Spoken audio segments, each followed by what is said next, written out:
Baixe sua cabeça, vamos orar. Pai, Tu és bom, Senhor. Eu Te louvo, ó Pai Santo, nessa manhã. Obrigado por essa casa de fé, Pai. Obrigado porque o Teu Espírito, ó Deus Santo, decora a nossa alma com gentileza a partir dos frutos do Espírito. Eu Te louvo, ó Espírito Santo, porque existe uma raiz, ó Deus, a partir dos pais na fé dessa casa, que evidencia o Seu cuidado, ó Deus, o cuidado do céu sobre os Seus filhos. Eu oro para que o Senhor abra o nosso coração, Pai. E oro para que a revelação do Cristo crucificado, aquele em quem se revelou da forma menos atraente, oro para que essa revelação mude a nossa ótica de vida. Também oro, Pai Santo, para que o Espírito que clama Abba, Pai, venha sobre nós. E que o Senhor nos santifique, nos purifique de forma gloriosa, Pai, a ponto de nós sermos o Seu outdoor na terra. Venha e que o Espírito Santo ultrapasse os nossos poros com a verdade do Evangelho. Em nome de Jesus. Amém. Paz, irmãos, bom dia. É uma honra estar aqui novamente. Ontem foi poderoso, eu tive o privilégio de ministrar aqui. E estou muito feliz em conhecer Santos. Hoje eu tive um presente, o Senhor me presenteou. Hoje pela manhã, além de ver o sol nascer aqui em Santos, eu tive a oportunidade de sentar com seu pai na fé e ser apacentado por ele. Eu amo os cabelos brancos, cara. Amo mesmo. Amo o senso de sensibilidade. Amo a cultura de honra que apenas um pai possui. Me subo nesse altar hoje com mais sensibilidade ainda, diante de tudo que foi fundamentado com os joelhos no chão. E louvo a Deus porque essa manhã há mais pai do que jovens. Ou há pais jovens. Eu quero trazer uma reflexão que tem gerado muita vida no meu coração nos últimos anos. E após sentar com seu pai na fé, eu não tenho dúvida que é isso que o Senhor quer falar hoje conosco. Amém? Abra sua Bíblia em Eclesiastes, capítulo 9. A partir do versículo 17.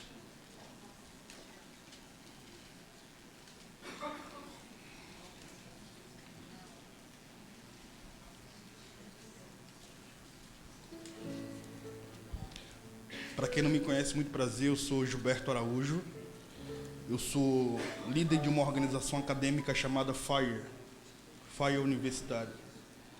E, embora pastor, eu também sou professor de História Medieval, de Antropologia e de Filosofia Contemporânea. E a minha jornada é exclusivamente dentro de campos acadêmicos.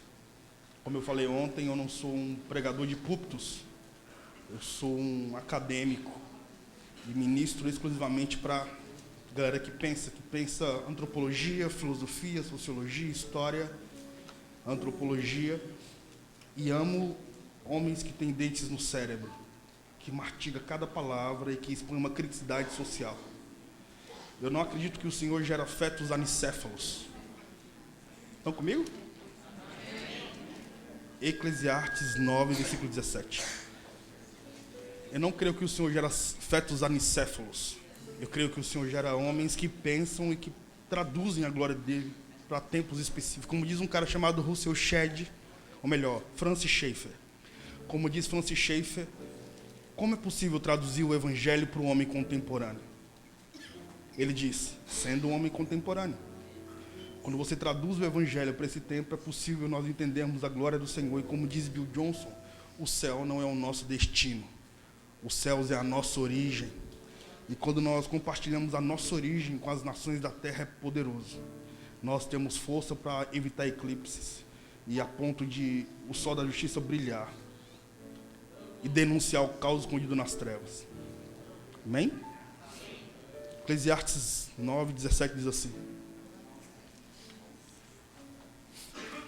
As palavras proferidas por aquele que detém o conhecimento e o saber devem ser ouvidas com mais calma e atenção do que os discursos inflamados dos que dominam sobre tolos insensatos. A sabedoria é melhor e mais poderosa do que qualquer arma de guerra. Entretanto, um só pecador promove enorme destruição. As moscas mortas fazem com que a fragrância de um perfume perde todo o seu valor. Da mesma forma, um pouco de tolice pode fazer o seu conhecimento perder todo o seu valor.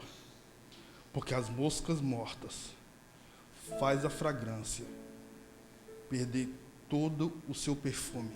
Eu quero falar um pouco hoje sobre isso. Moscas mortas em frascos de perfumes. Repete comigo, moscas mortas em frascos de perfumes. Quero ministrar sobre isso. Talvez você, que é de Santos, pode até me questionar ou devanear comigo sobre como um homem como Salomão foi sábio. Sendo que Salomão de 1 Reis 3 é completamente diferente do Salomão de 1 Reis 13. Em apenas 10 capítulos, Salomão perde de forma significativa o seu caráter. Um homem que o Senhor presenteou com sabedoria.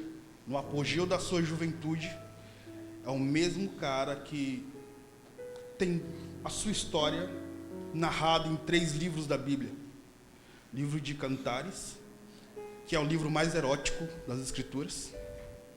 Tão erótico que demonstra o desejo fisiológico de um homem por uma negra chamada Sunamita, que não é o nome dela, é a nacionalidade dela porque ela é de Suneme, logo Sunamita. E que demonstra uma sabedoria que é completamente diferente do que ele havia escrito no livro de Cantares. E você vai ver uma mente extremamente anacrônica, porque anacrônico significa tempo fora do tempo. O cara que discursa na juventude é o cara que reedita o seu discurso na fase da sabedoria. Isso é entre 30 e 50 anos. E entre 70 e 80 anos, ele é completamente diferente do homem que produziu o livro de Provérbios. É um cara mais anacrônico. Eu quero te convidar, então, para a gente mergulhar um pouco na mente desse cara e gerar, então, sabedoria. Eu amo o Antigo Testamento, eu estava conversando com o seu pastor hoje de manhã, no nosso café, e eu não perco a oportunidade de receber a herança, né? Amo mesmo isso. No Antigo Testamento você vai ver a glória do Senhor sendo derramada sobre as nações da terra a partir de cabelos brancos. Você vai ver um senhor de 90 anos gerando a palavra fé. Você vai ver um senhor de 80 anos gago assustando o governo do mundo. Lá no Êxodo. Você vai ver 2 senhores de 80 anos sendo bússolas, liderando o povo até a terra prometida, Josué e Caleb. 3 milhões de judeus. No capítulo 1 de Daniel, Daniel é um jovem, mas no capítulo 3 ele tem 70 anos e gerenciava 123 cidades babilônicas. Logo, a glória do Senhor no Antigo Testamento foi fundamentada a partir de cabelos brancos. Cabelo branco simboliza a coroa natural da vida. Cabelo branco é a expressão de sabedoria, é a expressão de maturidade. Tolo é o jovem que acredita nos seus cabelos. Isto é, tolo é o jovem que avalia o seu discurso como soberano. Você imagina o que é receber um conselho de um cara que quer fugir no ensino médio com um misto quente na lancheira, né? Nem na mochila. E esses jovens hoje expressam filosofia de Facebook. Logo, a glória do Senhor no Novo Testamento foi gerada a partir de jovens.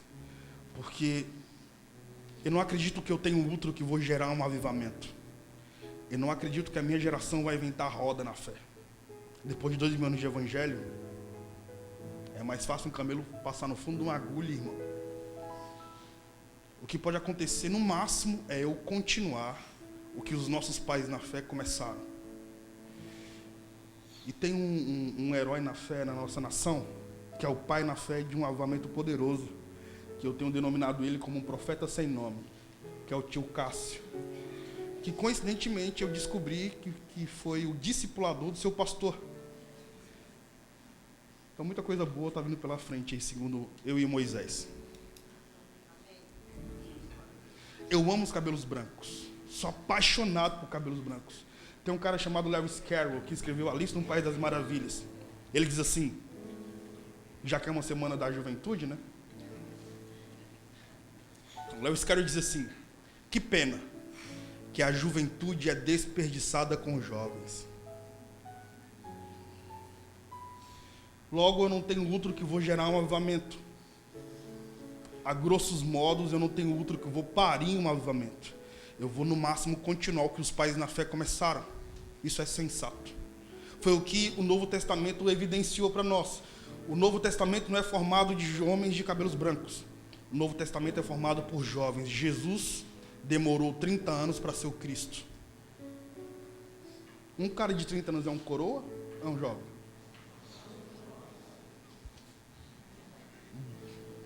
Deveria ser um homem, mas segundo Gales Lipovetsky e Zygmunt Bauman, a pós-modernidade não gera adultos. A pós-modernidade gera pós-adolescentes, que não amadureceram.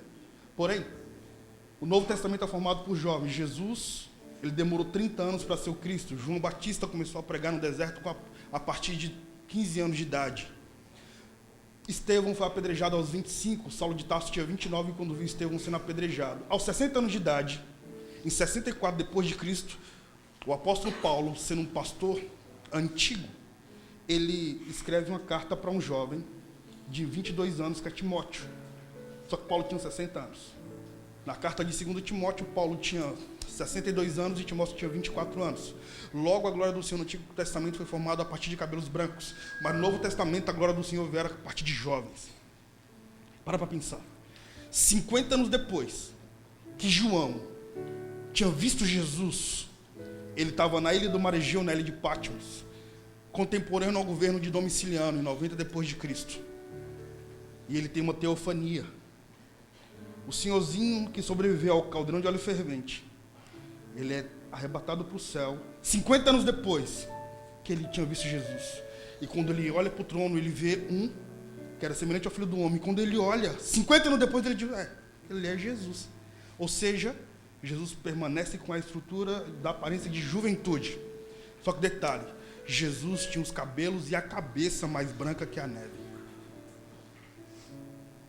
Já parou a pensar, eu estava conversando com o seu pastor, já parou a pensar que no Antigo Testamento há 3 livros que se continuam a partir de uma característica bem poderosa em relação à sabedoria, a louvor, a perseverar no vale, coisas que só o Senhor tem.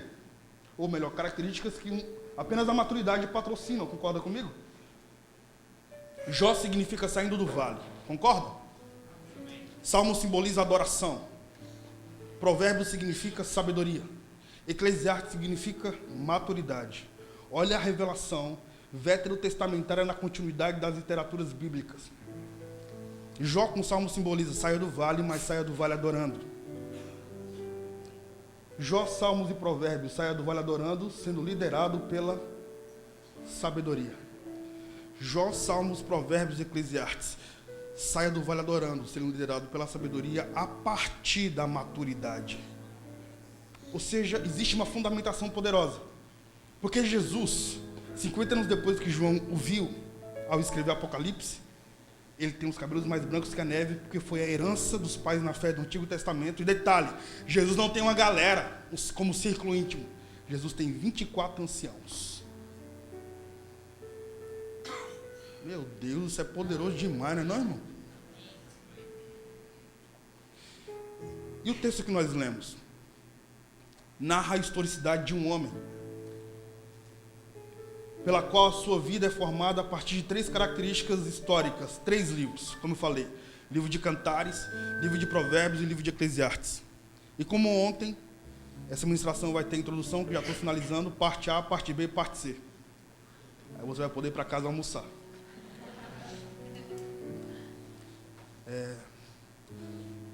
Eu tenho uma reflexão sobre muletas existenciais ou muletas ministeriais. Nunca parou para pensar o porquê que um homem que tem 1000 mulheres nunca foi questionado em sua historicidade masculina, a nível de hombridade? É normal um homem ter 1000 mulheres, irmão? Não é patológico isso, não? Sim ou não? É patológico demais, irmão. Não é? Concorda? Agora, o mais estranho ainda é um jovem, uma criança entre 8 e 9 anos, quando recebe uma teofania, uma aparição divina de Deus.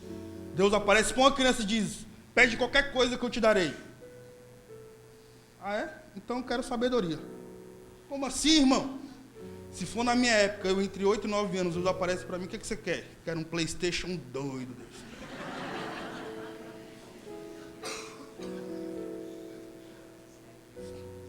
Quero ir para Disney, né? Sei lá, quero ter uma piscina de balinha, não sei. Coisas que geralmente a criança não vai ter características emocionais, psicológicas e existenciais para devanear a nível de maturidade. Mas quando Deus aparece para Salomão,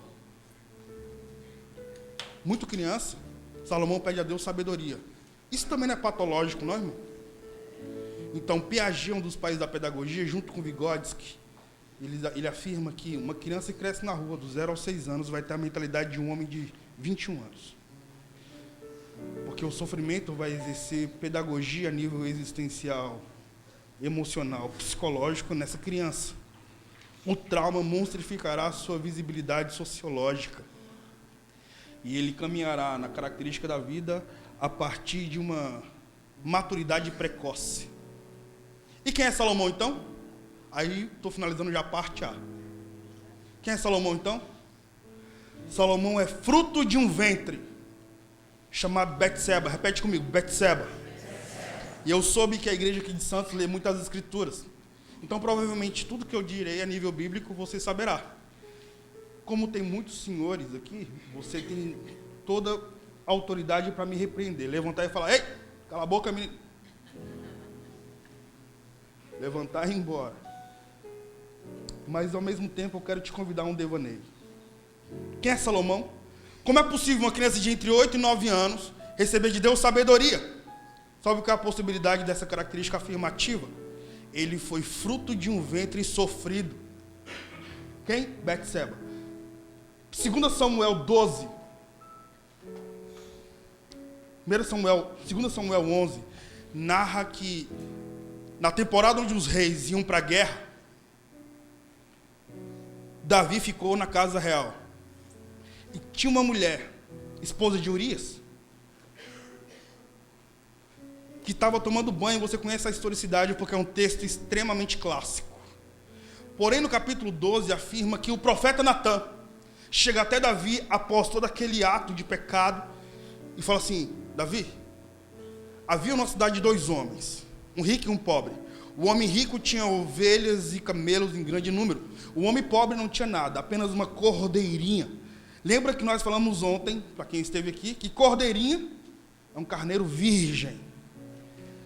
Deus compara Betseba como uma mulher pura, só porque o profeta Natã afirmou que ela era uma cordeirinha.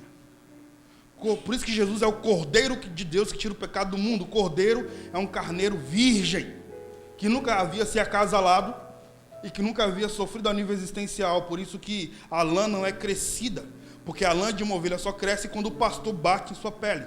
Quando bate em sua pele, a lã cresce para amortecer a pancada, abafa a audição e abafa a visão. Só que o profeta Natã afirma que Betseba é uma cordeirinha.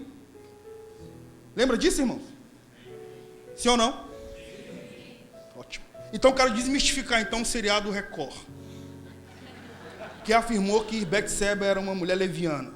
Então, historicamente falando, segundo Flávio Josefo, historiador dos Hebreus, Melanchthon, Bezer, Martin Bucer, que foram professores de Lutero e de Calvino, traz uma característica contundente afirmando que ela era uma mulher pura. Detalhe, na antropologia judaica, na cultura judaizante, uma mulher só poderia tocar num homem que assumisse juridicamente falando, ou seja, o seu marido. Quando essa mulher tocava em outro homem, ela era considerada uma mulher impura. Então você imagina uma mulher que é chamada por Deus como cordeirinha, tendo seu marido há 2 meses do campo de concentração, 1 semana e meia no trote de um cavalo, quase 2 anos distante de Urias, está tomando banho em sua intimidade. Quando o rei olha para o horizonte e observa que essa mulher está tomando banho, deseja essa mulher. Você imagina? Você sabe que o córtex cerebral libera 1 bilhão de substâncias fisiológicas por segundo, é uma espécie de controle remoto que lidera um corpo. Mulher que tem útero libera quase 10 bilhões de substâncias fisiológicas por segundo. É isso aí, irmão. 9 bilhões a mais que homem. Por isso que mulher tem poder de gerar vida. a ponto de carregar o outro ser humano dentro de si, através do útero. Isso é poderoso, irmão. Então você imagina o que é uma mulher que é santa, segundo o profeta Natan, tomando banho, e de repente ela escuta homens batendo na sua porta. E ela se desespera. Você sabe quando a mulher ela fica desesperada, sai líquido de toda a cavidade do rosto quando ela fica emocionada.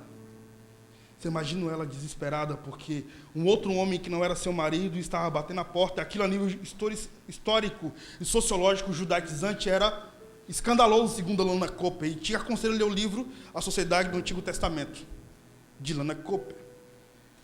Você imagina essa mulher sendo levada à força na presença do rei.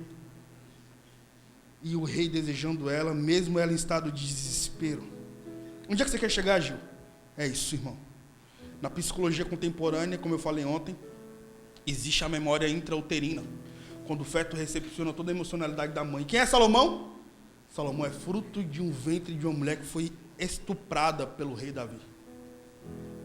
Quem é Salomão? Estão comigo, irmãos? Sim ou não? Quem é Salomão? Salomão é fruto de uma mulher que, não apenas isso, ela engravidou de seu abusador. Não apenas isso, Davi ainda assassinou o amor de sua vida. Você sabe que mulher vive a partir do óculos colorido do amor. Isso é poderoso, porque o mundo de homem é preto e branco. Não é? As irmãs estão rindo porque sabem o que é.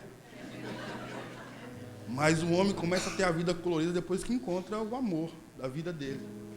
Ou seja, quando é que um homem casa? Quando ele está em estado de imbecilidade. Concordam? É a primeira vez que a igreja ri depois que eu falo isso. É verdade. Quem é Salomão, então? É fruto do ventre de uma mulher que foi violentada. Não bastasse isso, ele engravidou de seu abusador. E não bastasse isso, o seu abusador, que a engravidou depois de um ato de violência sexual, assassinou o amor de sua vida.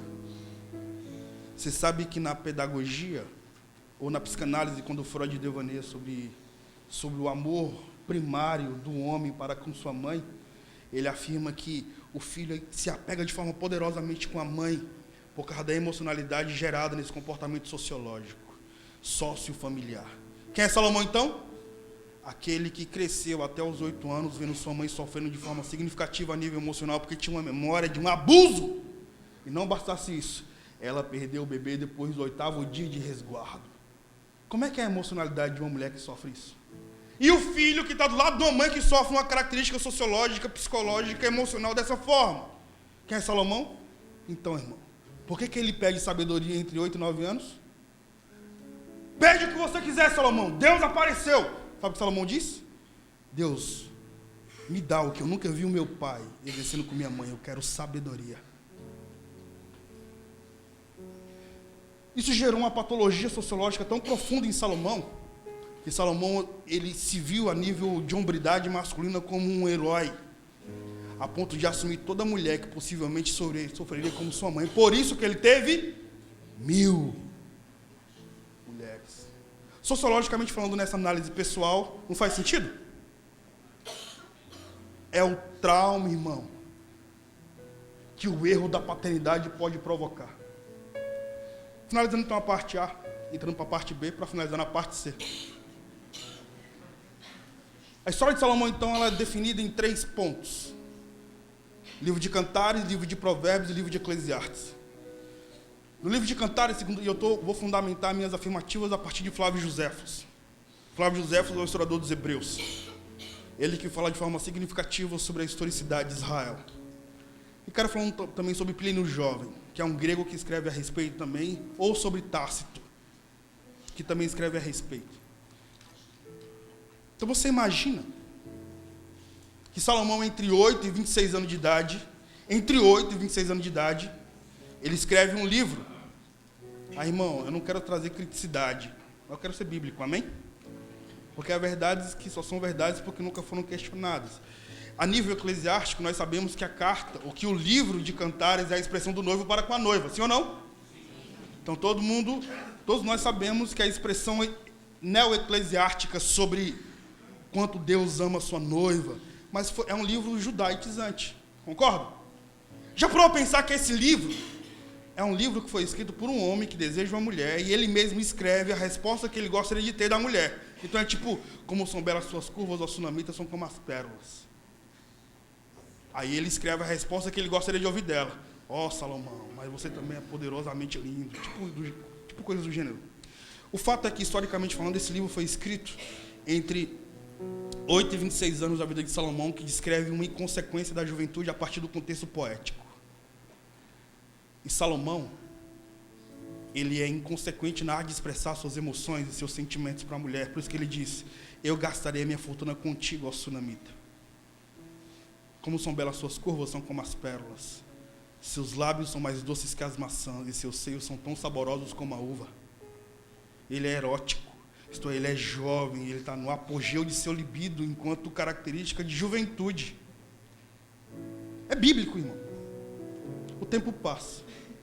Salomão não tem entre 8 e 25 anos. Salomão agora tem entre 35 e 55 anos e escreve o livro de Provérbios.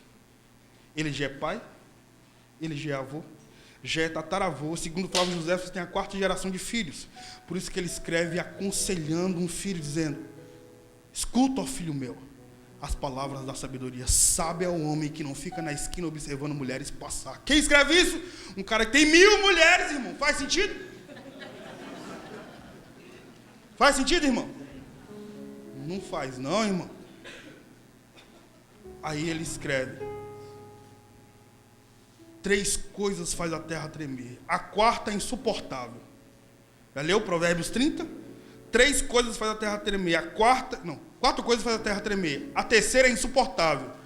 Uma mulher desprezada quando se casa. O cara tem 1000, irmão.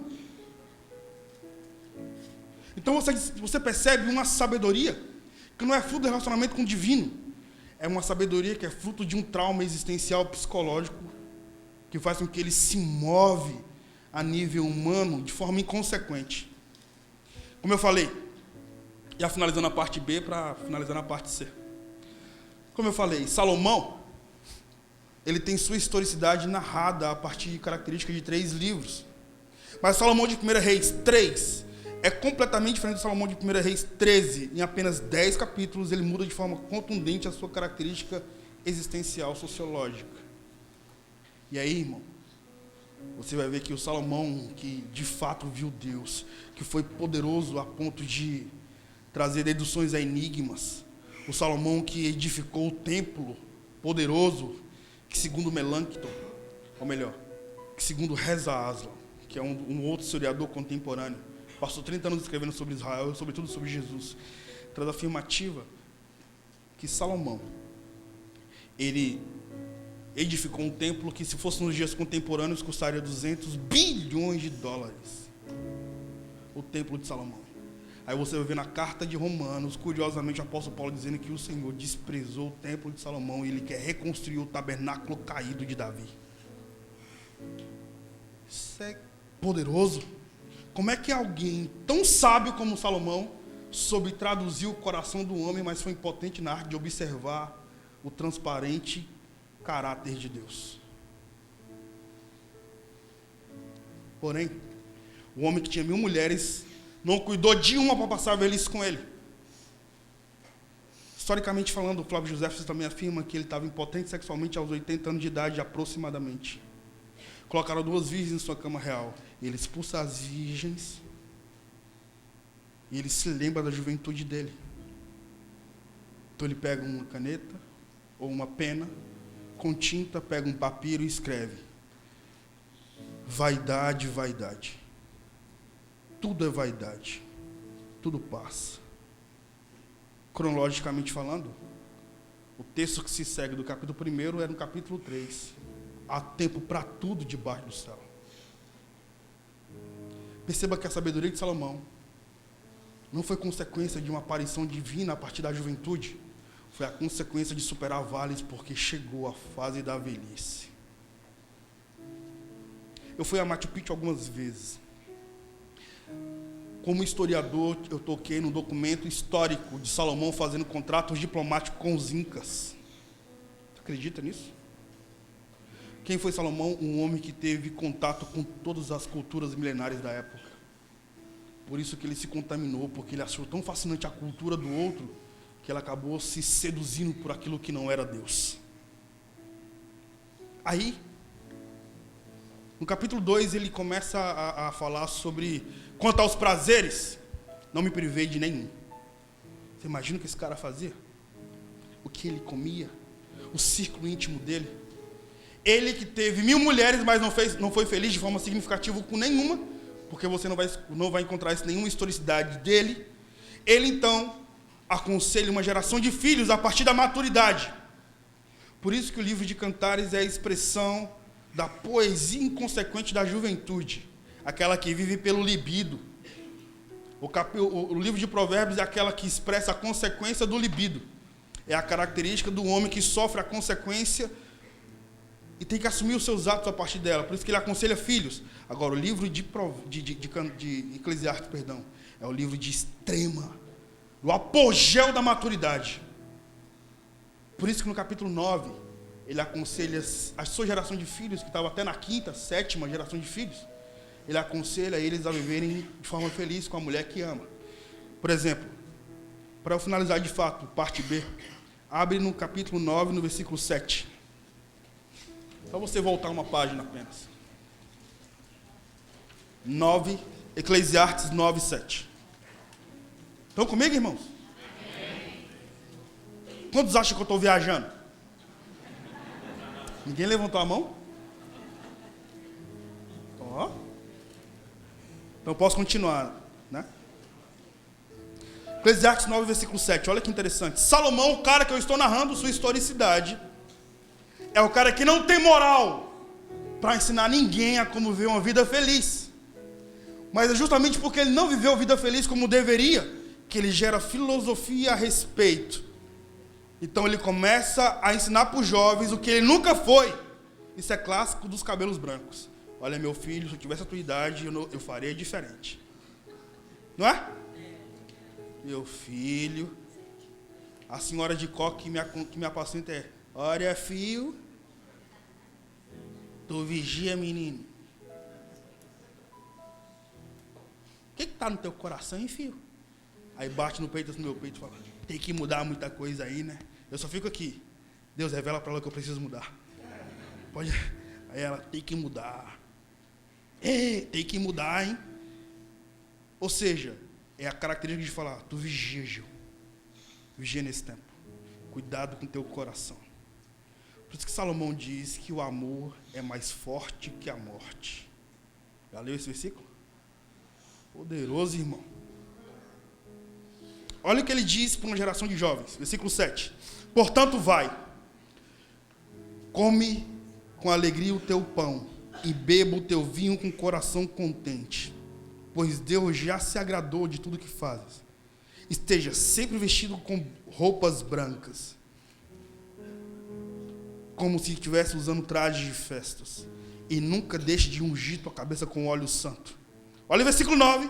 Vai e desfruta a vida com a mulher que amas, em todos os dias da sua vida paradoxal que Deus te concedeu debaixo do sol, uma vida ilusória e sem sentido.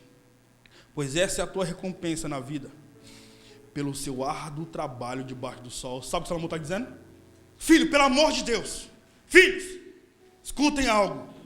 Não há nada mais poderoso na vida do que viver, e viver com qualidade de vida. Então não faça como eu fiz. Ame a mulher da sua vida. Sempre coma. Vinho para um judeu significa presença de Deus, felicidade e santidade. Por isso que Jesus inicia a Santa Ceia com vinho. E por isso que ele transforma H2O em vinho. Já parou para pensar que um milagre não é transformar uma substância fisiológica em outra substância fisiológica. Porque fazer de água café é muito fácil, irmão. E fazer de água suco também é muito fácil. Por que não é fácil fazer de água vinho? Qualquer mago do Egito faria isso. Porque para o Senhor, o poderoso não é substância inorgânica para substância inorgânica. O fato é que, historicamente falando, se um casal se casasse há 2000 anos atrás e não tivesse vinho em sua cerimônia matrimonial, um casamento que durava 7 dias, significaria que esse casal, após... Você sabe que acontecia o seguinte, segundo Lana Cope, na sociedade do Antigo Testamento. O casal ficava 7 dias comemorando. No primeiro dia existia a câmara nupcial. No primeiro dia os noivos entravam, coabitavam. A mãe da noiva entrava e tirava o lençol branco, porque o ímã era rompido, e ela amarrava um lençol sujo de sangue, na porta da câmara nupcial. O filho, a criancinha, quando passava, apontava e falava: mamãe, o que é aquilo ali? E a mamãe dizia: aquele ali é o símbolo da aliança entre um homem e uma mulher. Se não tivesse vinho na cerimônia matrimonial, o casal viveria a câmara nupcial, e porque não tinha presença de Deus, felicidade e santidade, o casal era apedrejado, porque era inadmissível no judaísmo se casar amaldiçoado, porque não tinha vinho. Faz sentido, irmão? Com todo respeito, falo a nível histórico a partir de uma análise. Eu não compreendo o judaísmo. Por isso, me explique, irmão. Nasce 2 crianças gêmeas, Esaú e Jacó. Recém-nascidas. Uma criança recém-nascida é pura, irmão? Quantos concordam com uma criança recém-nascida é pura? Quantos não concordam? É porque eu estou sendo bem democrático, né? Todo mundo concorda que uma criança recém-nascida é pura? É óbvio, sim ou não? É óbvio. Então você imagina, as parteiras de Israel afirmaram que quando Jacó nasceu, ele nasceu com a mãozinha grudada no calcanhar de Aquiles, do irmãozinho. Por causa disso, as parteiras de Israel místicas disseram: olha que menino traiçoeiro, rapaz. Se chamará Jacó esse menino. Faz sentido? Isso é judaísmo. Ou seja, os homens que o Senhor escolheu para traduzirem, o traduziram da forma mais religiosa possível. E olha o que eu vou dizer: religião fez mais mal para o mundo do que o ateísmo. Pior do que se relacionar com Deus é ouvir sua voz e traduzi-lo da forma mais escura possível.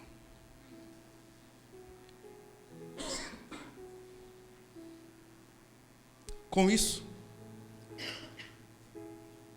Salomão, ele expressa a sua sensibilidade, porque ele se tornou consequência de uma juventude mal vivida. Então, finalmente, ele diz, no capítulo 9, versículo 17: as palavras proferidas por aquele que detém o conhecimento e o saber devem ser ouvidas com calma e atenção, do que os discursos inflamados dos que dominam sobre tolos os insensatos. A sabedoria é melhor e mais poderosa do que qualquer arma de guerra. Entretanto, um só pecador promove enorme destruição, porque moscas mortas em frascos de perfume estragam, aniquilam, substituem a sua principal essência. Mosca para um judeu significa demônios. Por isso que Jesus foi chamado de príncipe das moscas, de Beelzebu. Mosca para um judeu significa presença das trevas. Salomão, ele fala sobre frascos. Chega a ser poético. Você sabe que todas as vezes que as escrituras falam sobre frasco, significa que isso é o que a humanidade expressa em seu caráter. Porém, o que vale na humanidade não é aquilo que você vê a partir dos seus olhos nus, porque Freud, na psicanálise, afirma que os órgãos vitais não são o que você vê. Você pode passar suas unhas no maior órgão do seu corpo, que é a pele. O máximo que você pode adquirir quando isso acontece é alívio. Mas se você abrir minha caixa craniana e passar as mesmas unhas na minha massa cefálica, inevitavelmente eu vou morrer, porque os órgãos vitais não são o que você vê, são os que você não vê. Se você pegar uma agulha e furar os meus olhos, eu vou continuar produzindo fotossíntese, vida, embora cego, porque é possível continuar vivo embora cego. Mas se você abrir minha caixa torácica e furar o meu coração com a mesma agulha que furou os meus olhos, inevitavelmente eu vou morrer, porque os órgãos vitais não são o que você vê, são os que você não vê. Logo, o que contamina o homem está na sua expressão interior. E aqui eu te pergunto: o que você carrega na sua alma como carruagem de Deus? Abrindo você na sua intimidade, sem a sua maquiagem. O que alimenta os seus órgãos vitais. São moscas mortas. Quando você abre os seus lábios, você é uma pessoa tóxica, você é um pirata ou você é uma pessoa fonte? Qual a diferença entre essas três pessoas que caracterizam o comportamento da humanidade? É simples, irmão. Já parou a pensar que há pessoas que são fontes? Quando você chega perto delas, você extrai sabedoria. É incrível estar com essa pessoa. Então, se você conhecer uma pessoa fonte, nunca se divorcie dela. Nunca. Ela vai ser decisiva a ponto de plantar em você vida e devolver o jardim à sua alma. Mas há pessoas tóxicas. Quais são as pessoas tóxicas? Aquelas que quando você chega perto, mano, é treta, parceiro. Nossa, que pessoa insuportável. Mano, ficou nublado o clima. É a pessoa que sempre sabe de tudo e não escuta nada. Então, irmão, um conselho de um acadêmico em humanas. Não é nem de um pastor. De ser humano para ser humano. Num círculo íntimo, o cara que mais fala é o cara menos sábio. Então, irmão, cala a boca. Ouça mais. Pode aplaudir a Jesus por essa pedagogia.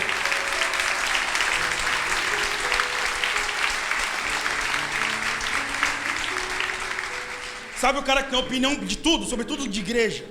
Mano, com todo respeito, eu cheguei nos finalmente 30 agora. O seu pastor tem mais tempo de ministério do que eu tenho de vida. Eu estou viajando toda a América Latina e todo o Brasil. Eu sento com o seu pastor, irmão. Eu sou um bebezinho aprendendo o Gugu Dadá, diante de um homem que já carrega o dicionário na alma. Tu acha que um cara como eu, vou ser coach de um pastor que tem 39 anos de ministério, irmão? Ó, pastor, o negócio é o seguinte, eu quero te ensinar como liderar a sua igreja. Faz sentido, irmão? Não faz, mano. Duvide, ou, no mínimo, coloque em xeque quem tem opinião de tudo, sobretudo sobre a igreja. Porque você nunca verá o primogênito gerando características pessimistas sobre sua própria noiva. Não, irmão. Já parou a pensar que nenhum discípulo de Jesus, nem do primeiro século, nem da contemporaneidade, se parece com Jesus? Já parou a pensar que nós expressamos só a imagem? Quem vive pela imagem vai esquecer da semelhança. Se você vive só pela imagem, é muito fácil te enganar, irmão. É só postar o meu melhor ângulo. Logo, imagem não restaura a semelhança, mas a semelhança reforma a imagem. Então, o cara que tem opinião de tudo é o cara que está mergulhado no Wikipédia. É o cara que reproduz as xerox do YouTube. Pô, brother, não dá para te ouvir não, irmão. Dá não, prefiro ouvir um cabelo branco. Quer colher? Planta. Senta aí, vamos tomar um cafezinho, meu filho. É isso, irmão. É muito mais significativo eu me apaixonar por uma raiz do que idolatrar o fruto. Porque o fruto na árvore, se não for arrancado, apodrece. Se cair, apodrece. Agora, raízes não. Sobrevive às estações mais densas da vida. Por isso que amo os cabelinhos brancos. E é isso mesmo, irmão.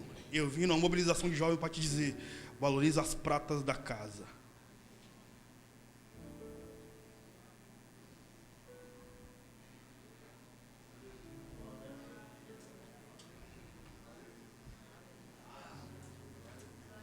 Quando você vê nas escrituras, então, botija, frascos ou vasos significa a humanidade. E a essência que borrifa através de você é o que perfuma um ambiente ou faz com que o ambiente fique desagradável. Por isso que moscas mortas em frascos de perfumes estraga toda a essência. O que são moscas? É um cadáver, concorda? Vamos falar um pouco de camada piramidal zoológica de répteis, anfíbios, invertebrados, mamíferos, plantas e os homo sapiens. Uma mosca morta é um cadáver ou não? Na camada piramidal zoológica, sim. Para nós, não, é só mais um verme. Mas na camada piramidal zoológica é um corpo sem vida. Só que o Salmo diz que tudo que tem fôlego louva. Você imagina aquilo que não extrai louvor, morto dentro daquilo que extrai louvor? Fede, irmão. O que é então adoração? Eu não quero desonrar doutrina, ainda mais porque eu sou um filho na fé. Antes de ser pastor, eu sou ovelha. Então me submeto muito aos pais na fé. Contudo, bênção, irmão, não é quando você tem um fusquinha, você está clamando, pai, me dá uma Land Rover. Pai, me dá uma Land Rover. Porque você saiu do fusquinha e foi para uma Land Rover, você não foi abençoado não, irmão. Você foi Land Roverizado. Talvez você estava indo para o inferno com um fusquinha, agora você está indo para o inferno com uma Land Rover. Porque bênção não é o que extrai em você futilidade. Não, irmão. Bênção é quando eu entendo que eu só sou a carruagem e o Senhor me abençoa para eu transportar essa bênção a você. O que gera no seu interior, isso é o meu louvor. E quando a minha vida faz com que o seu interior louve ao Senhor, irmão, é poderoso. Eu entendi que moscas mortas em frascos de perfume se intimidam diante da vida. Você ouviu o que eu disse? Moscas mortas em frascos de perfume se intimidam diante da vida. Por isso que é muito bom quando você encontra alguém que patrocina a vida em ambientes de morte. O que são moscas mortas em frascos de perfumes? São seres humanos que vivem, mas decidiram estar em estações passadas. E de alguma forma a alma apodreceu. Não há mais motivo de viver. Existem. E se o Senhor tem vida e vida com abundância, o que significa é que alguém que é batizado com o Espírito Santo, a evidência de alguém que é batizado com o Espírito Santo não é o seu dom, irmão. Porque satanistas também possuem dons. A principal característica de alguém que é batizado com o Espírito Santo é ser consolado. E existe uma fundamentação, Jesus está dizendo, eu vou para a glória, eu vou para o Pai, mas deixarei com você o Espírito Santo, que é o Espírito de consolação. A consolação assusta as trevas, irmão. Lembra de... Já finalizei a parte B, já tem um tempinho, é o que eu não disse.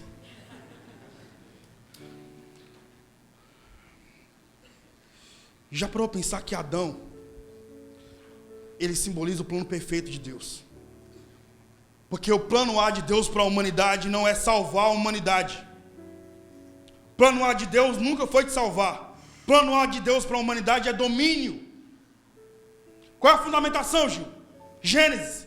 Adão se existencializou, Deus disse, domine sobre as árvores do céu, sobre os peixes do mar, sobre os animais da terra, domine. Porque a terra, segundo o próprio Deus, a terra foi dada aos homens. Os céus foi dado a Deus.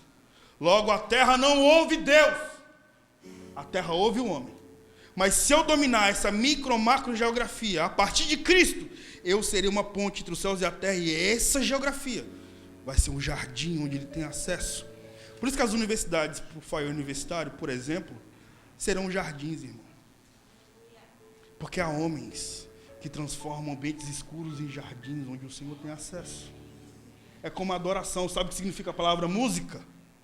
Música significa domínio da mente. Quer algo mais poderoso que isso aqui, irmão? Ouve.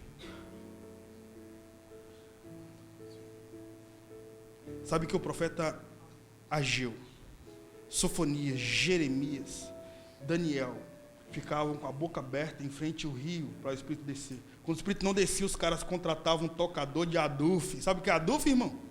Tipo um pandeiro. Imagina, quando o tocador de aduf tangia o aduf, o Espírito Santo vinha, usava o vaso e voltava. Por causa de um pandeiro, parceiro. Vai compreender, né?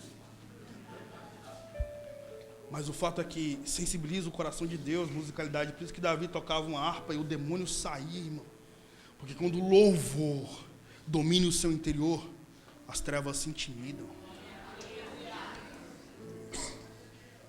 Logo, o plano A de Deus para a humanidade não é salvar, é domínio. Adão dominava. E detalhe, Davi, quando descreve sobre Adão, na historicidade de Israel, Davi afirma sobre Adão: quando Adão caminhava no Éden, os animais o confundiam com Deus. Você imagina o HD poderoso que era a mente de Adão? Você imagina se o Senhor virasse para nós e dissesse assim: você que infelizmente tem a expressão da natureza do Adão caído, E Cristo Jesus renova isso. Mas já pensou, pastor Moisés? Se o Senhor virasse para você e falasse, escolha um outro nome para o leão. E aí, irmão? Me diga aqui agora, qual seria um outro nome que você daria para o elefante?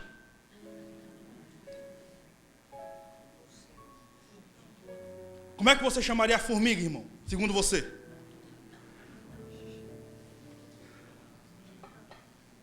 Está vendo como a mente é importante na arte de escolher um nome? Você imagina um HD poderoso que determina o nome a todos os seres vivos? Adão tinha uma mente como a do Senhor, que dominava, inclusive o invisível. Charles Spurgeon, o príncipe dos pregadores, afirma que Adão teve habilidades como flutuar. Será ágil? Não sei, irmão. Mas o fato é que ele subiu nos Everest e disse, e te chamarás águia. Olha que poético, irmão. Adão via Deus de forma visível, tocava em Deus de forma física, via Deus de forma audível. Se fosse na contemporaneidade, isso se chamaria revelação, sim ou não? Eu estou vendo Deus, teofania, revelação. Calem-se, estou ouvindo Deus, isso é uma revelação. Adão via Deus de forma visível, via Deus de forma...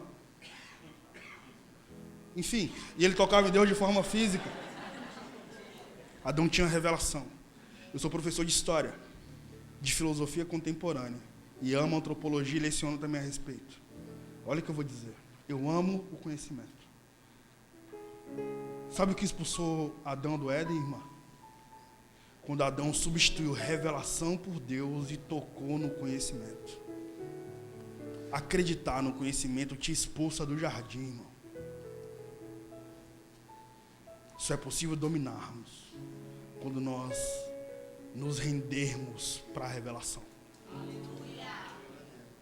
E revelação não é extraída a partir do conhecimento, porque o conhecimento fez do sábio Salomão um mendigo na existencialidade.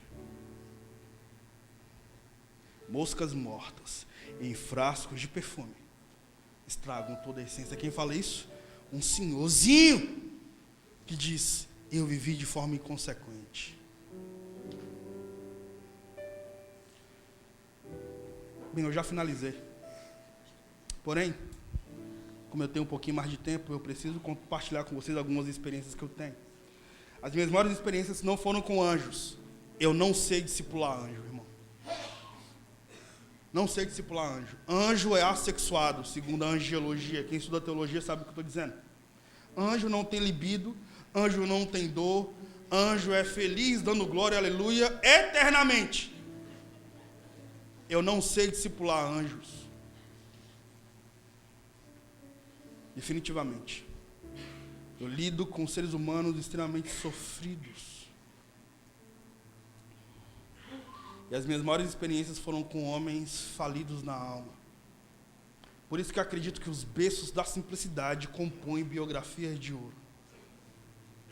Desde a Universidade de Brasília, então, irmão, minhas maiores experiências foram com homens que pensavam, que acreditaram tanto no conhecimento, que se tornaram animais, racionais, e a partir disso eles apagaram a glória de Deus por causa das moscas que eles convocavam para a alma deles. Interessante. Eu falei para algumas pessoas que estavam aqui ontem, mas eu vou repetir. Minha mãe foi mendiga até os 9 anos. Meu pai foi do Comando Vermelho. Minha mãe não teve a possibilidade de criar 3 filhos. Meu pai faleceu, foi assassinado no meu aniversário de 3 anos. Minha mãe ficou sem recursos. Infelizmente começou a traficar drogas e foi presa em 91. Minha mãe saiu da cadeia no dia 12 de dezembro de 2014. Eu passei minha vida toda com minha mãe presa. Minha mãe se converteu em 92 porque uma senhorinha, eu acho que deve ser por isso que amo senhorinhas, né? Uma senhorinha em 87 faleceu, no dia do velório essa mulher ressuscitou. Com certeza que o Cássio conhecia ela. Porque ela viajou o Brasil inteiro, pregou vários presídios. E ela alcançou o coração da minha mãe dentro do presídio. Minha mãe se converteu dentro do presídio. Minha mãe ganhou mais de 280 mães de santo para Jesus dentro do presídio. Eu cresci no visitar minha mãe. Eu ouvi mais sobre o reino de Deus no colo de uma presa. Aprendi mais sobre a eternidade no colo dela. Porque ela conseguiu fazer do presídio um jardim onde o Senhor passeava. Poderoso, cara. Minha mãe presa criou 3 acadêmicos. Eu ouvi mais sobre o reino de Deus no colo da minha mãe presa do que eu ouvi nos maiores pregadores dessa nação. Minha mãe é incrível, cara.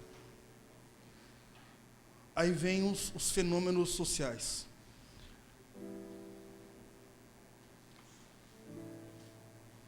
Em 2009, eu consegui passar no concurso público em Brasília e me tornei agente penitenciário.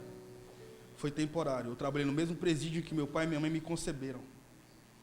Que loucura, né? Foi algo temporário.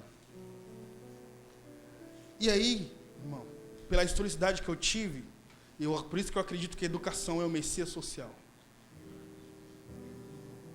As únicas portas que foram abertas para mim foram abertas por causa da educação.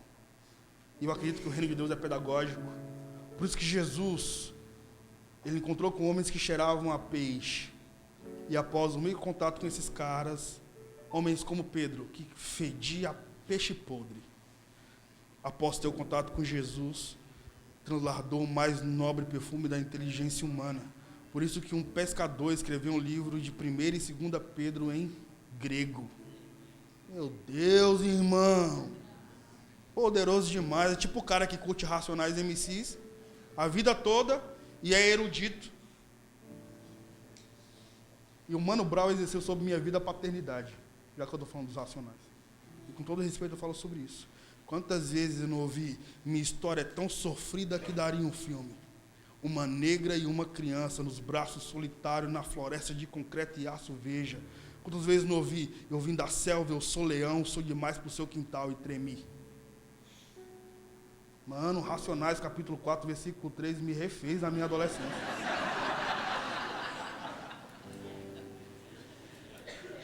Estou falando sério, irmão. O Brau exerceu paternidade sobre minha vida e nem sabe. São os pastores de porcelana. E aí, diante da historicidade que eu tive, ontem você ouviu um pouco mais sobre isso, mas eu quero compartilhar essa história porque eu sinto confiadamente no Senhor, porque eu vejo Jesus nessa manhã arrancando moscas mortas em frascos de perfume. Eu comecei a evangelizar no presídio, só que você não pode evangelizar quando você é um servidor público. Diferente do estado de São Paulo, os servidores públicos da segurança pública em Brasília são muito nobres. É muito difícil passar no concurso público. Tipo, é mais fácil um camelo passar no fundo de uma agulha do que você ser aprovado no concurso. Verdade, é extremamente concorrido. Mas os servidores de segurança pública em Brasília são lordes. Os caras têm bons salários e é um cargo muito, muito nobre, socialmente, em Brasília. Eu soube que, infelizmente, em São Paulo não é assim. Mas que o Senhor abençoe os policiais desse estado. Enfim. Um servidor público não pode evangelizar. Um agente penitenciário não podia evangelizar dentro do presídio. Mas, graças a Deus, que eu não sou policial, irmão. Eu sou um professor. Então, todas as vezes eu reunia os internos no pátio e fazia uma característica pedagógico-terapêutica. Vamos ler a Bíblia. Vamos orar. E expulsei vários demônios. Você está evangelizando para os meninos? Está evangelizando para os internos? Jamais, querido. Isso aqui é uma pedagogia terapêutica. Quantas vezes eu fui chamado na unidade? Você está fazendo o quê? Está evangelizando? Não, isso aqui é andragogia existencial. Pedagogia é a ciência que educa a mente de uma criança e de um adolescente. Andragogia é a ciência que educa a mente de um adulto. O evangelho é andragógico. Então, eu estava falando a verdade. Só que com o meu idioma, né? Acadêmico. E aí, eu evangelizei muito no Centro Socioeducativo de Brasília, chamado CAGE 2. Fica no Complexo Penitenciário da Papuda, dentro do presídio de Brasília. Eu expulsei muitos demônios, cara. Muitos, muitos. Eu realmente devolvi a honra à minha própria historicidade, na minha orfandade. E aí tinha um interno chamado João Paulo. Vou citar o nome dele porque já faz alguns anos essa história. Hoje eu sou professor e pastor. Ah, eu sou pastor, irmão. Eu falo isso porque de fato não parece. Eu glorifico a Deus, cara. Porque embora não fale manto, leito, vaso, tremendo, Chébias, irmão, o coração arde quando eu ouço Jesus. E quando estou com o cabelinho branco, irmão, nossa, com um cafezinho fica extraordinário. De verdade. E aí o diretor da unidade falou assim, agente Araújo, tem um adolescente que está tem um interno, que está na ala de convivência protetora. A ala de convivência protetora onde ficam os adolescentes, ou melhor, onde ficam os internos, os estupradores. Ou os internos que não podem ter contato com os demais internos convencionais que podem morrer. Então tem um interno que está batendo na porta da sala dizendo que vai se suicidar há uma semana. E a unidade não pode ter nenhum currículo de suicídio. Então eu gostaria que você fizesse aqui a sua característica pedagógico-terapêutica com esse interno, é possível? Olha só como o Estado se rende, né, irmão? Por isso que eu te digo, é muito bom, porque a terra não ouve Deus. Mas quando existe um homem que foi salvo, a microgeografia se transforma num jardim. E eu creio demais nisso, irmão. Aí eu, claro, cheguei na ala de convivência protetora, aquele ambiente escuro, encontrei com o João Paulo batendo na porta da cela. Eu sou um desgraçado, eu quero me matar, pá! Na porta da cela. Quando eu cheguei, já conhecia aquele interno, porque eu já tinha evangelizado para ele. O que está acontecendo, cara? Ele, o que está acontecendo? Eu sou um desgraçado, eu vou me matar. Pá! E ele disse, sabe por que eu quero me matar? Porque quando eu nasci, minha mãe me jogou dentro de uma lata de lixo. Porque eu sou violentado sexualmente desde os meus 5 anos, quando comecei a morar em abrigos. Porque os diretores dos abrigos pegam as criancinhas e violentam. O que você vai ouvir é bem forte. Mas eu vou te contar um testemunho de alguém que teve várias moscas mortas arrancadas de seu frasco. Por isso que eu quero finalizar contando a história de João Paulo. E aí, ele falou para mim, eu vou me matar por isso, sou um desgraçado. Interessante que quando você tem contato com um suicida, um pseudo-suicida, saiba, irmão, um suicida é apaixonado pela vida de fato. Na verdade, ele quer assassinar a dor que mora dentro dele. E Jesus é íntimo na arte de transformar ambientes escuros em continuidades da Nova Jerusalém. E aí, ele começou a dizer, sabe que eu quero me matar? Sabe que eu estou preso? Não, porque você está preso. E ele tinha que se desabafar. Você sabe que o ato de desabafar desentulha a sua alma. Nunca passe uma luta sozinho, desabafe. E quero dar um conselho, se você não quer desabafar, porque eu tenho certeza que os pastores dessa casa são pastores que amam seus filhos, na fé. E é perceptível com uma igreja com esse nível de honra. Se você não quer desabafar porque você está constrangido, eu quero te ensinar como viver uma comunidade terapêutica em si mesmo. Quando você for orar, ore em voz alta. Ouça o clamor da sua alma. Isso pode reformar o seu interior. Isso é terapêutico. Vai por mim, irmão. É terapêutico. E aí, ele começou a desabafar. Ele disse, sabe por que eu estou preso? Sabe por que eu vim preso? Porque depois que eu alcancei meus 16 anos de idade e passei a minha vida toda sendo desprezado pelas famílias que vinham no abrigo, falavam que me adotar e não me adotavam porque eu sou negro, eu simplesmente fui abandonado e fui enganado porque as famílias nunca voltavam. Então, para chamar a atenção, eu reuni todos os colchões do abrigo, coloquei no pátio do abrigo, taquei fogo. Eu não sabia que isso era crime.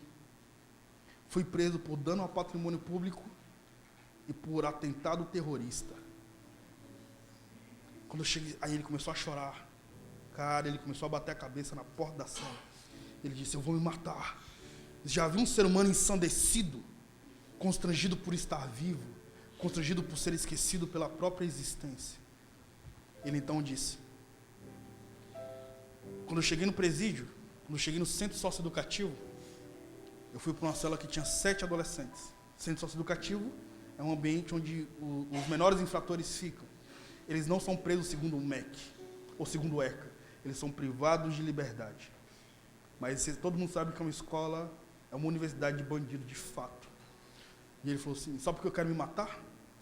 Porque os adolescentes da minha cela me conheciam. E como eu estava naquela situação pela primeira vez na minha vida, eles começaram a abusar emocionalmente de mim. Então eles rapavam a parede da cela, Isso é cultural entre os presídios do Brasil. Eles rapam a parede das celas, tiram aquelas vincas, raspam no chão e fazem objetos cortoperfurantes, armas brancas. Pois bem, colocaram uma arma branca, um objeto cortoperfurante na minha mão, ele falou para mim, e obrigaram a assassinar um adolescente no banho de sol. Só que eu não sou um assassino, e ele começou a chorar, eu não sou um assassino, gente, eu sou um órfão. Quando eu cheguei para assassinar um adolescente, eu não tive coragem. Quando eu voltei para a cela, aí ele começou a falar, sou um desgraçado, eu vou me matar, pá! Quando eu cheguei na minha cela, os 7 adolescentes me violentaram sexualmente. Ele falou para mim, os 7 adolescentes ejacularam na minha boca. Ele falou para mim, os 7 adolescentes defecaram e obrigaram eu a comer as suas fezes. Ele falou para mim, os 7 adolescentes urinaram nas minhas nádegas. Eu vou me matar. O que eu vou dizer para um ser humano que sofre de forma existencial profundamente dessa forma? Jesus te ama? Ama orar por você. Deixa eu orar por você. E aí eu fiquei chupando a lágrima, porque eu não podia chorar na frente dele. Até que uma janela emocional se abriu. E Lacan fala sobre isso. Ele disse, se uma janela emocional se abrir diante da mente de um suicida, pule e resgate-o. E eu fiz isso sem pensar uma vez. Fiz sem pensar. Ele falou para mim, mas a minha esposa está grávida. Eu, olha, logo ele tem um motivo para viver. E é de uma menininha. Então, João Paulo, você vai deixar sua filha ser estuprada, cara? Não vou, não. Você não quer se matar? Aí ele se sentiu impotente, caiu no chão e começou a chorar. E viu uma possibilidade de um milagre. Vou repetir o que eu disse ontem. Você já se tornou pai de alguém durante 5 minutos? Eu tenho vários filhos na fé, em vários lugares, cara, dessa nação, até dentro de presídio. Aí perguntei para ele. Coincidentemente, naquele ano, o MEC abriu uma possibilidade a partir do ED, Educação de Jovens e Adultos, quando um sujeito estava atrasado nas suas séries fundamentais e médias, e eles poderiam fazer até 5 séries em um ano só. Era em janeiro. Você está em que série, João Paulo? Estou na 5ª série. Cara, você sabia que você pode fazer 5ª, 6ª, 7ª, 8ª, 1º, 2º, 3º ano? Não tinha nem o 9º, nem o 4º ano ainda. Em um ano só, cara? Sabia que se você perseverar, em janeiro do ano que vem, se você fizer o que eu estou dizendo, você pode ser um estudante universitário? E mano. O cara queria se matar, tem um foquinho pequeno de esperança. E é, mano. O Senhor pode te devolver a honra. Aí vi que eu acendi um pequeno foco de esperança nele. O que eu fiz? Assumi a existência dele. Todos os dias, durante muitos meses, todos os dias, e era longe, mano. É tipo 50 quilômetros da minha casa até o presídio de Brasília. Todos os dias, eu estava no presídio conversando com esse menino. Mas você está, João Paulo, eu sou um desgraçado. Por quê, cara? Por quê? Porque quando eu nasci, minha mãe me jogou dentro de uma lata de lixo. Ele foi desentulhando aquilo. Eu vou me matar, por quê? Porque quando eu vim preso, até chegar na filha dele. Você está em que série, João Paulo? Estou na 5ª. Cara, você sabia que você pode fazer 5ª, 6ª, 7ª, 8ª, 1º, 2º, 3º ano, tudo no ano só? E mano. No outro dia, como é que você tá? Eu sou um desgraçado. Por quê, cara? Mano, foram muitos meses. Tá que sério, eu tô na 5ª. Você sabia que você pode fazer 5ª, 6ª, 7ª, 8ª? Imagina, todo dia. Tá que sério, tô na 5ª. Você sabia que você pode fazer 5ª, 6ª? Tá que sério, tô na 5ª. Sabia que você pode fazer 5ª? Todo dia era. Sabe o que significa evangelho em latim? Significa relembrança. Já pode pensar que você está há 2000 anos, enquanto a existencialidade humana, ouvindo o que está sendo repetido há 2000 anos, irmão. Relembrando o que foi fundamentado há 2000 anos. Meu Deus, Jesus tem paciência com você. Por que a gente não pode ter paciência com o homo sapiens sofrido? Com o ser humano carente? E aí, eu vou esgotando, né? Porque haja paciência, né, brother? Quando eu estava desistindo, como é que você está, João Paulo? Tô de boa, paciência. Aquele jeito dele. E eu percebi que em Santos tem uma galera bem irada do skate, né? Aí, gente, quero saber como é que eu vou fazer 5ª, 6ª, 7ª, 8ª, 1º, eu quero saber como é que é esse bagulho aí, parceiro. Eu falei, cara, pode deixar que eu vou preparar todas as documentações. E já tinha passado muito tempo, ou seja, ele tinha perdido todo um ano. Você vai estudar. Em nome de Jesus, o Senhor vai devolver sua dignidade, mano. E aí o aniversário começou a crescer. Comecei a viajar muito. Minha mãe estava presa ainda, porque minha mãe saiu da cadeia em 2014. E aí eu saí da unidade. Fui viver minha vida acadêmica e ministerial. Alguns anos se passaram. Estou no shopping de Brasília, chamado Pátio Brasil. Praça de alimentação. Caminhando, de repente, eu vejo uma mão de um negão nas minhas costas. E negão, quando encontra o outro, é tipo assim.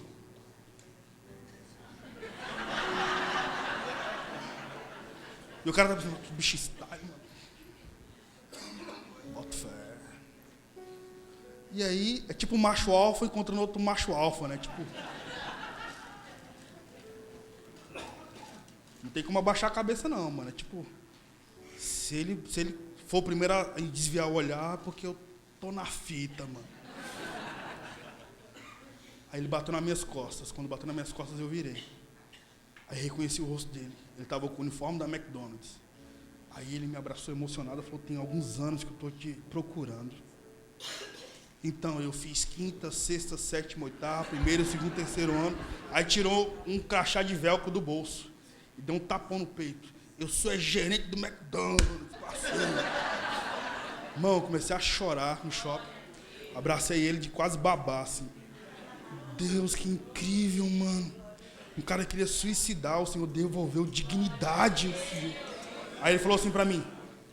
Aí pegou no meu ombro assim, né? Tipo com aquele olhar de reflexivo. E falou assim.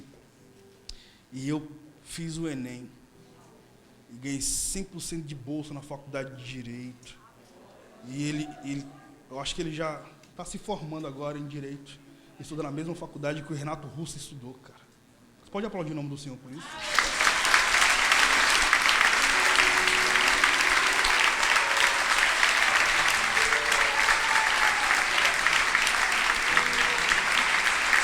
Glória a Deus.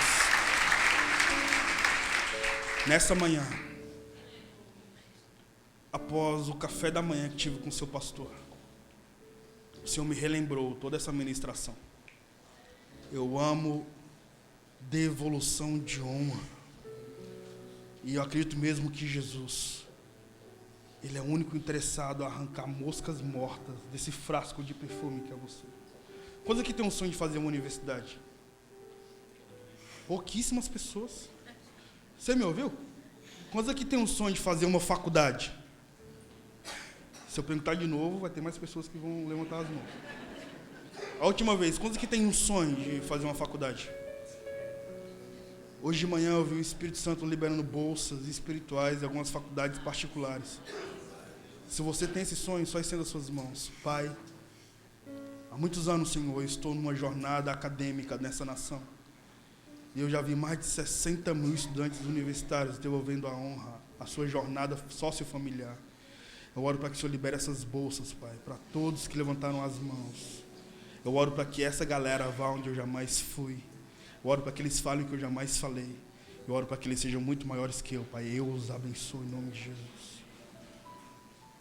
Amém. Eu vejo o Espírito Santo nessa manhã, devolvendo a esperança. Já era para eu ter acabado. Hoje ainda prego em Florianópolis, Santa Catarina. Eu vejo o Espírito Santo vindo de forma poderosa e devolvendo a esperança aos que fracassaram na jornada de vida, porque acreditaram tanto no seu percurso existencial que estragaram o que o Senhor escreveu ao seu respeito. E o que eu tenho a dizer para finalizar de fato é: todos de cabeças baixas, se possível, de olhos fechados. Eu quero convidar novamente o nosso ministro de adoração. Todos de cabeças baixas. Eu vou falar confiadamente no Senhor, que você ouvirá. É como se pessoas, nessa manhã, tivessem os seus roteiros existenciais de vida escrito pelo roteirista chamado Criador, o nosso Deus, o arquiteto dos céus e da terra. E é como se Ele te desse um roteiro para você ensinar a história que Ele escreveu ao seu respeito nas tábuas da eternidade. Porém, você se tornou um ator principal da sua própria jornada de vida. Só que você encenou de forma tão gloriosa que você começou a improvisar. Eu vejo alguns roteiros amassados, porque você saiu daquilo que o Senhor escreveu ao seu respeito. Nessa manhã eu vejo o Espírito Santo estando na frente de uma geração, e você pegando o roteiro amassado do bolso da vida, você dizendo: Jesus, eu estraguei aquilo que o Senhor escreveu ao meu respeito, será que o Senhor pode reescrever a minha história? Nessa manhã eu vejo Jesus tirando moscas mortas em frascos de perfume.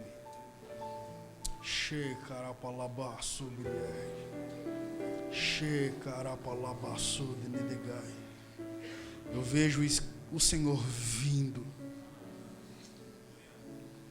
devolvendo a beleza, a contemplação do belo. Fique em pé em nome de Jesus. Se o Senhor falou, é porque há ouvidos que precisam ouvir.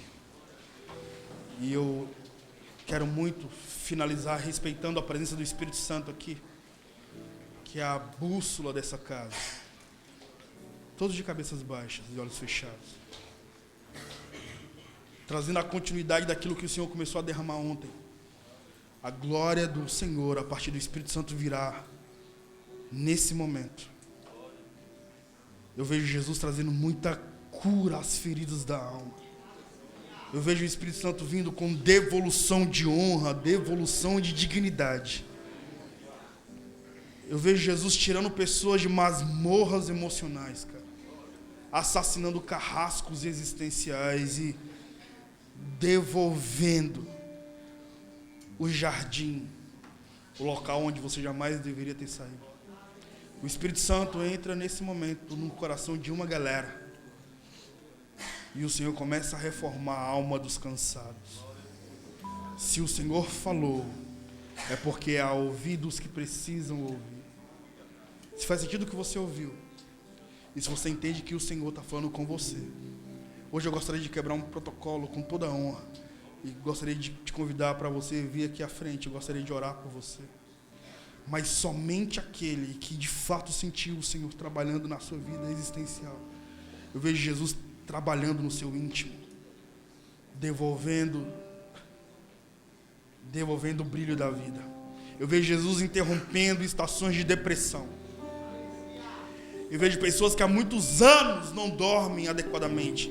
Jesus devolve a qualidade de vida a partir de um sono adequado. Eu vejo pessoas que estão há anos sofrendo por vida sentimental desestruturada. Eu vejo Jesus devolvendo o equilíbrio. Eu vejo Jesus assumindo corações que foram abusados. Mulheres que foram abusadas emocionalmente e existencialmente. Jesus devolve a honra. Estenda suas mãos. Uma unção é derramada nessa manhã aqui. Algumas pessoas vão começar a chorar copiosamente, cara. Vão soluçar de chorar. Eu vejo Jesus desentulhando a sua alma. E vejo o Espírito Santo devolvendo a luz aos ambientes que a treva persuadiu. O Senhor diz: haja luz. E o Senhor organiza o caos escondido nas trevas. O restante da igreja estenda as suas mãos. E eu te convido a você edificar um altar de adoração ao Eterno nessa manhã. Chega.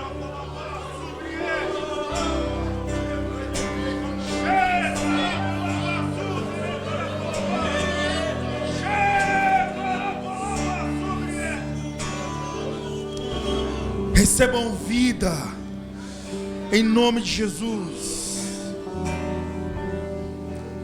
Edifica um altar de adoração. Eu vou orar por algumas pessoas nesse momento enquanto a igreja adora. E o Senhor virá com muita cura. Te ver falar, tu cantavas sobre mim. Tu tens sido tão, tão bom pra mim. Antes de eu respirar, sopraste tua vida em mim.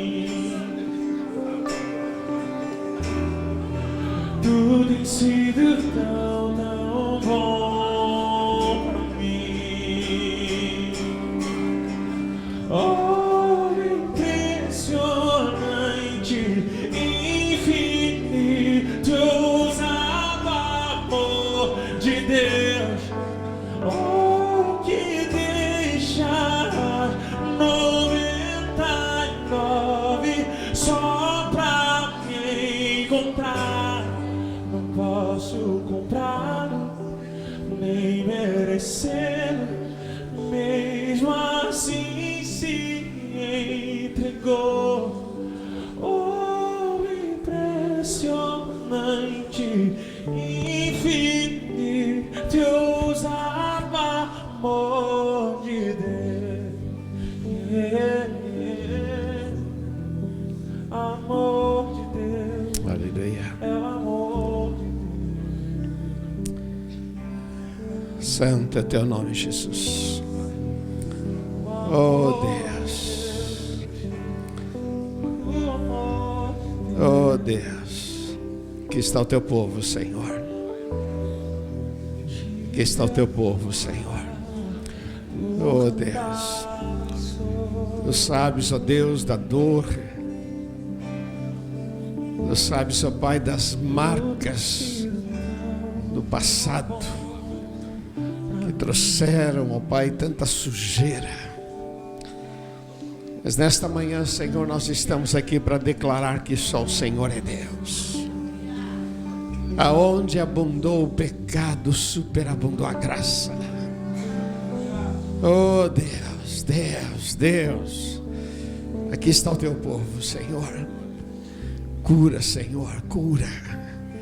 Tira toda essa sujeira, Senhor. É na autoridade do teu nome que nós declaramos que só o Senhor é Deus. Oh Deus, restaura a honra, Senhor.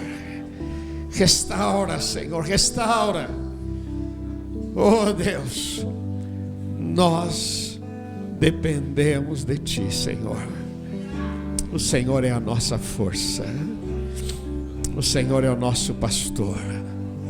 Santo é o Teu nome, Jesus. Levante as tuas mãos, meu irmão, e adore o Senhor, adore. Adore o Senhor, adore o Senhor. Te adoramos, Pai. Tu és o maior, Tu és o melhor, Senhor.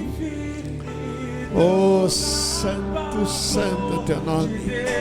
Abre os teus lábios. Fale com o Senhor. Aleluia. Só pra me encontrar. Não posso comprá-lo, nem merecê-lo, mas mesmo assim se Aleluia. entregou. Grande é o Senhor. Impressionante, infinito, ousado amor de Deus. Aleluia. Você foi abençoado, meu irmão. Deixa eu dizer uma coisa para você. A mosca estraga todo perfume. O projeto de Deus para as nossas vidas são projetos lindos. A vontade de Deus é boa, perfeita e agradável. E às vezes a gente deixa uma mosca,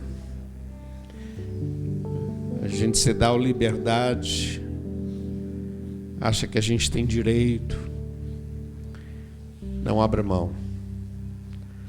O pecado só destrói. Temperamento é um perigo. Essa liberdade que a gente acha que tem para fazer, para ver, para ir. Cuidado, isso é perigoso. Ame a Jesus.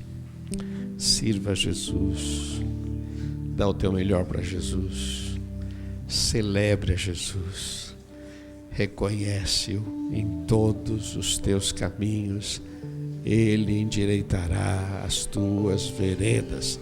Não seja sábio aos teus próprios olhos.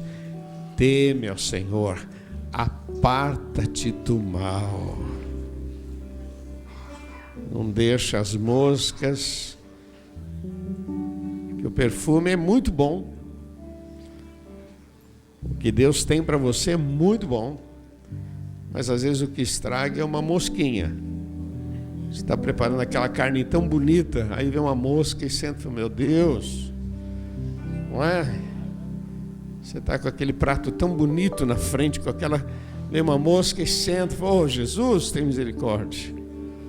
A coisa boa que estraga são as moscas. Amém? Você recebe essa palavra? Que Deus abençoe em nome de Jesus. Pode voltar ao seu lugar.